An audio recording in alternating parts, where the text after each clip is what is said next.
తెలంగాణ రాష్ట్రంలో మళ్ళీ కూటమి, అదే మెయిన్గా టీడీపీ పార్టీ మళ్ళీ ఇక్కడ పోటీ చేసే అవకాశం ఉన్నదని మేము పలు ఛానల్స్లో అలాగే 10 మంది మాట్లాడుతుంటూ విన్నాం.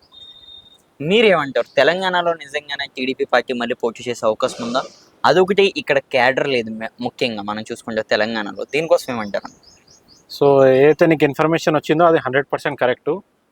అధిష్టానం ఇచ్చిన ఇన్ఫర్మేషన్ మే 15 లోపు గ్రామ కమిటీలు, స్టేట్ కమిటీలు, మళ్ళా పార్లమెంట్ వైజ్ కమిటీలు, assembly constituency wise, ward member wise కమిటీలు ఏమని మనకు నిర్ణయం వచ్చింది. ఆల్రెడీ మన తెలంగాణలో ఉన్న నాయకులందరూ దీనిపైన పనిచేయడం స్టార్ట్ జరిగింది. సో ఇప్పుడే ఎందుకు చేస్తున్నారు అంటే రాబోయే మహానాడులో తెలంగాణకి రాష్ట్ర అధ్యక్షుడు కూడా రాబోతున్నారు. వచ్చే మనిషి చాలా స్ట్రాంగ్ మనిషి. తెలంగాణలో మళ్ళా తెలుగుదేశాన్ని పూర్ణ వైభవం తెచ్చే దిశగా పనిచేస్తాడు. మనం ఇంతకుముందు కూడా ఇంటర్వ్యూస్లో మాట్లాడినప్పుడు కూటమి ఇక్కడ పోటీ చేయబోతుంది రాబోయే జిహెచ్ఎంసీ ఎలక్షన్స్లో. అది మన రేవంత్ రెడ్డి కావచ్చు, కాంగ్రెస్ పార్టీ ఎప్పుడు ఎలక్షన్స్ పెట్టినా మనం సిద్ధం. ఆల్రెడీ ముందే చెప్పాను, ఎవరైతే చెప్తున్నారో కార్యకర్తలు లేరని, కార్యకర్తలు ఉన్నారు కానీ నాయకులు లేరు. నాయకులు కొన్ని డిస్ట్రిక్ట్స్లో ఉన్నారు, ప్రతి చోట లేరు. కానీ ఉన్న కార్యకర్తలనే నాయకుడిని చేయడమే తెలుగుదేశం స్పెషాలిటీ. ఒకప్పుడు ఇప్పుడు ఉన్న మంత్రులు చూసుకో, కాంగ్రెస్ పార్టీలో కానీ బీఆర్ఎస్ పార్టీలో ఎమ్మెల్యేలు ఎవరైతే ఉన్నారో వాళ్ళు ఒకప్పుడు తెలుగుదేశంలో కార్యకర్తలు. అక్కడ పోయి ఎమ్మెల్యేలు, ఎంపీలు, మినిస్టర్లు అయిపోయారు.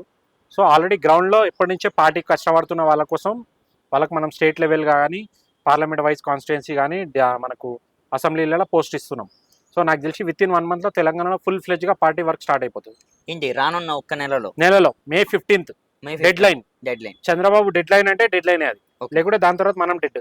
ఓకే, మరి ఈ విషయం మీద ఇప్పుడు చూసుకుంటుంటే ఇక్కడ అధికారంలో ఉన్న ఎవరైతే ఉన్నారో కాంగ్రెస్ పార్టీ మెయిన్ రేవంత్ రెడ్డి గారు మరి ఒప్పుకునే అవకాశం ఉందా? ఆయన ఒప్పుకునేది ఏముంది, తెలుగుదేశం పార్టీ మనది కదా, వాళ్ళది కాదు కదా. అంటే మరి పోటీ ఇవ్వగలుగుతుందా? ఇక్కడ చూసుకుంటే ఇప్పుడు బీఆర్ఎస్ ఏమో సుమారుగా 10 సంవత్సరాలు ఇక్కడ పరిపాలించింది, కాంగ్రెస్ ఏమో ఇప్పుడు ఏమో ఇంకొక 5 సంవత్సరాలు ఆ పార్టీ ఇప్పుడు అధికారంలో ఉంటుంది. మరి రానున్న ఎన్నికల్లో ఈ 2 పార్టీలు గతంలో నుంచి ఒక 10 సంవత్సరాల నుంచి ఇక్కడ ఉంది. మరి వెళ్ళిపోయిన పార్టీ మళ్ళీ ఇక్కడికి వస్తే ఇక్కడ ఉన్న ప్రజలు మళ్ళీ ఓట్లు వేసే అవకాశం ఉందా? ఒకటి చూసుకుంటే లాస్ట్ 10 సంవత్సరాల్లో మనం గట్టిగా పోటీ చేయలేదు.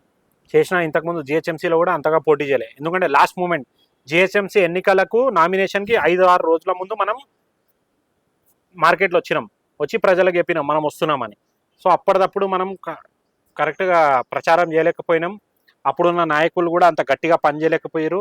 ప్రజల్లో మనం భరోసా ఇవ్వలేకపోయినాం. ఏమని, మేము ఉంటాం, మేము చేయగలుగుతామని. కానీ ఇప్పుడు జిహెచ్ఎంసీ ఎన్నికలు ఎప్పుడున్నాయో మనకు తెలియదు. 2026లో ఉన్నాయా, 25లో ఉన్నాయా, 27లో ఉన్నాయా, ఎప్పుడైనా ఉన్నది.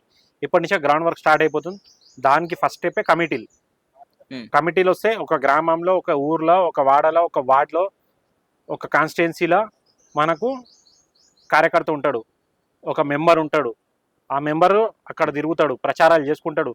ఇంతకుముందు తెలుగుదేశం చేసిన అభివృద్ధులు ఏమున్నాయి అన్ని ప్రజలకు చూపించి మళ్ళీ రాబోయే రోజులలో మనం ఏం చేయబోతున్నాం మున్సిపల్లో అని ప్రజలకు చెప్తాం. సో వాళ్ళకి నమ్మకం వస్తుంది. ఇప్పుడు ఆంధ్రాలో మనం ఎప్పుడైతే 160 సీట్స్ కొట్టామో ప్రజలకు క్లియర్ కట్ అర్థమైపోయింది, తెలుగుదేశం ఈజ్ వెరీ స్ట్రాంగ్ అని. ఓకే, కూటమి ఈజ్ ఆల్సో స్ట్రాంగ్. సో ఇక్కడ కూడా నాకున్న ఇన్ఫర్మేషన్ పరంగా కూటమితోనే మనం పోటీ చేస్తాం. చూస్తుండే మరి ఇక్కడ కూటమితో పోటీ చేస్తే అక్కడ సుమారుగా 100 పైగా సీట్లు అయితే 150 సీట్లు. మరి ఇక్కడ ఎన్ని సీట్లు పోటీ చేసే అవకాశం? ఇక్కడ మనం టీడీపీ నాకు తెలిసి ఒకవేళ ప్రజెంట్ అయితే జిహెచ్ఎంసీలో 150 సీట్లు ఉన్నాయి కార్పొరేటర్కి. ఒకవేళ కూటమిలో పోటీ చేసి 150 సీట్లే ఉన్నాయి, డీలిమిటేషన్ కాలేదంటే తెలుగుదేశం సుమారుగా 50-60 సీట్లు పోటీ చేస్తారు. 50 సీట్స్ మినిమం. ఓకే, జనసేన ఒక 10-15 చేయొచ్చు, మిగతా బీజేపీ చేస్తారు. బీజేపీకి ఇక్కడ గ్రిప్ ఉందా? బీజేపీకి ఆల్రెడీ స్ట్రాంగ్ గ్రిప్, మనకన్నా వాళ్ళకి స్ట్రాంగ్ గ్రిప్ ఉంది. ఎందుకంటే వాళ్ళకి 8 మంది ఎంపీలు వచ్చారు, వాళ్ళకి ఆల్రెడీ ఎమ్మెల్యేలు కూడా ఉన్నారు 7-8 మంది. సో వాళ్ళకి స్ట్రాంగ్ ఉన్నారు కాబట్టి, అలయన్స్లో ఉన్నారు కాబట్టి, అలయన్స్లో మనకి ఎన్ని సీట్లు కావాలో మనం డిమాండ్ చేస్తాం. బాధ్యత గెలిచే సీట్లు తీసుకుందాం. ఎందుకంటే మన పార్టీ స్ట్రాంగ్ కావాలంటే మనం గెలవాలి ఫస్ట్. ఎట్లయితే జనసేన ఏపీలో వేయించుకొని వాళ్ళ క్యాడర్ ఎక్కడుందో, వాళ్ళ కార్యకర్తలు ఏడున్నారు, వాళ్ళ ఓటర్స్ ఎక్కడున్నారో ఆ సీట్లు తీసుకుందాం. మనం కూడా అదే స్ట్రాటజీ ఇక్కడ పాటిస్తాం. మరి కేటీఆర్ గారు, కేసీఆర్ గారు పరిస్థితి వాళ్ళది వాళ్ళు చూసుకుంటారు. కేటీఆర్, కేసీఆర్ ఒక్కటి గుర్తుపెట్టుకో, టీడీపీ స్ట్రాంగ్ అయితే ఫస్ట్ నాశనం అయ్యేది బీఆర్ఎస్. Okay, BRS అంతమైపోతుంది. అంటే టీడీపీ కనుక 30 సీట్లు కొట్టింది అనుకో కార్పొరేటర్లా, బీఆర్ఎస్ ఖాళీ అయిపోతుంది. మీరు ఇందాక అన్నట్టు ఒక మాట అయితే చెప్పారు. గతంలో ఇక్కడ ఉన్న ఎవరైతే టీడీపీ ఎమ్మెల్యేలు, ఎంపీలు ఇప్పుడు మినిస్టర్ల కింద ఇక్కడ కూర్చొని ఉన్నారని కూడా మరి మాట్లాడుతున్నారు. వాళ్ళు మళ్ళీ వెనకొచ్చే అవకాశం ఉందా? అంటే ఇప్పుడు అధికారంలో పార్టీలో ఉన్న వాళ్ళు, గతంలో ఒక 10 సంవత్సరాలు ఇక్కడ అధికారంలో ఉన్న వాళ్ళు, అంటే అక్కడ ఆ రాజభోగం చేసిన వాళ్ళు, అంటే ఆ రాజకీయంలో గెలిచిన వాళ్ళు మళ్ళీ పార్టీ ఎందుకని మారొచ్చు? ఇప్పుడు కొంతమంది బీఆర్ఎస్ లో ఉన్నారు, మినిస్టర్లు కూడా ఉండేవాళ్ళు, కానీ వాళ్ళ గుండెలో ఎప్పుడు కూడా టీడీపీ ఉండే. వాళ్ళు ఏదో రాజకీయ పరంగా ప్రజలకు ఏదో చేయాలి, వాళ్ళు రాజకీయంగా సర్వైవ్ కావాలని బీఆర్ఎస్లో వెళ్ళారు, కానీ సొంత మనిషితో పోలేవాళ్ళు. ఓకే. ఇంకా చాలా మందిని కేసీఆర్ భయపడిచ్చి ఎన్నో రకాలుగా ప్రలోభాలు పెట్టి తెచ్చుకున్నాడు. రేపు కనుక జిహెచ్ఎంసీలో 30 సీట్లు టీడీపీ గెలిచిందనుకో, ఎంత ఓన్లీ 30 గెలిచిందనుకో, పార్టీ ఆఫీస్ బయట చూడు లైన్ ఉంటుంది. ఓకే. ఈ పార్టీ ఆఫీస్, ఈ party office, okay, Telangana party office, Banjara Hills లో ఉన్న పార్టీ ఆఫీస్ బయట బీఆర్ఎస్ కావచ్చు, కాంగ్రెస్ లో ఉన్న పెద్ద పెద్ద నాయకులు వచ్చేస్తారు మన దగ్గరికి. ఓకే. అంటే అధికారంలో ఉన్న వాళ్ళు అధికారం వదిలేసి వచ్చే అవకాశం ఉందా? వదిలేస్తారు, ఎందుకంటే వాళ్ళకి తెలుసు రాబోయేది తెలుగుదేశం. 30 సీట్లు ప్రజలు ఇచ్చిరంటే ఆల్మోస్ట్ ఆల్ మనకు 15 to 20% ఓట్స్ వచ్చినట్టే. జిహెచ్ఎంసీలో 20% మనం క్యాప్చర్ చేసుకున్నట్టే. అది క్యాప్చర్ చేసుకుంటే వాళ్ళకి అర్థమైపోతుంది TDP is becoming strong again. ఇక్కడ నాయకత్వం స్ట్రాంగ్ అవుతుంది. మా టీడీపీ స్ట్రాంగ్ అయితే బీఆర్ఎస్ జీరో అయిపోతుంది, గుర్తుపెట్టుకో. ఓకే. మరి ఇక్కడ ఎవరు ఇక్కడ అంటే ఇప్పుడు ఇప్పుడు మనం ఆంధ్రప్రదేశ్ లో చూసుకుంటే నారా చంద్రబాబు గారు ఉన్నారు, అలాగే నారా లోకేష్ గారు ఉన్నారు, ఇంకా చాలా మంది పెద్ద పెద్ద నాయకులు అయితే ఉన్నారు. మరి ఇక్కడ తెలంగాణలో ఎవరు ఉండే అవకాశం ఉన్నాయి? అంటే అదే ఎన్టీఆర్ గారి ఫ్యామిలీ నుంచి వచ్చే అవకాశం ఉందా, బయట వ్యక్త? అది ఇంకా సస్పెన్స్ లో ఉంది. మహానాడు, కడపల మహానాడు ఎప్పుడైతే ఉంటుందో ఆ రోజు అధ్యక్షుడి పేరు తెలుస్తుంది. ఆ అధ్యక్షుడు ఎంత స్ట్రాంగ్ ఉండబోతుందంటే రేవంత్ రెడ్డి కేసీఆర్ కన్నా స్ట్రాంగ్ ఉంటాడు.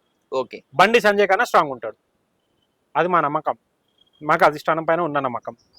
ఆ అధ్యక్షుడు ఎట్లా పనిచేస్తాడంటే, విరాట్ కోహ్లీ, ఎంఎస్ ధోని గ్రౌండ్లో దిగితే ఎట్లుంటుందో, ఓడిపోయే మ్యాచ్ని గెలిపించుకొని తెచ్చుకుంటారో, 10 బాల్లలో 30 రన్లు కొట్టే సత్తా ఉన్న క్యాండిడేట్ని చేస్తాం.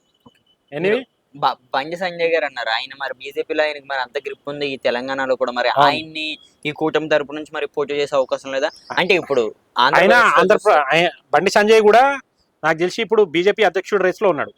బీజేపీ బండి సంజయ్నే అధ్యక్షుడు చేస్తుంది, కిషన్ రెడ్డిని కాకుండా. ఆల్రెడీ కిషన్ రెడ్డి 2 times అయిపోయింది కాబట్టి బండి సంజయ్ని ఇస్తే బీజేపీ కూడా స్ట్రాంగ్ అవుతుంది. బండి సంజయ్ వస్తే టీడీపీకి కూడా ప్లస్ పాయింటే, మళ్ళీ చెప్తున్నా. ఎందుకంటే బండి సంజయ్కి కూడా డెవలప్మెంట్ కావాలి, ప్లస్ పార్టీ పవర్లో రావాలి, కూటమి కూడా పవర్లో రావాలంటే బండి సంజయ్ లాంటి నాయకునికి టీడీపీ అవసరం. ధర్మపురి అరవింద్ కూడా కావచ్చు, ఇద్దరు రేస్లో ఉన్నారు మనకున్న ఇన్ఫర్మేషన్. ధర్మపురి అరవింద్ కావచ్చు, లేకుంటే బండి సంజయ్, ఎవరో ఒకరు అధ్యక్షుడు అవ్వచ్చు అక్కడ. ఓకే. థ్యాంక్ యూ అన్న. Thank you.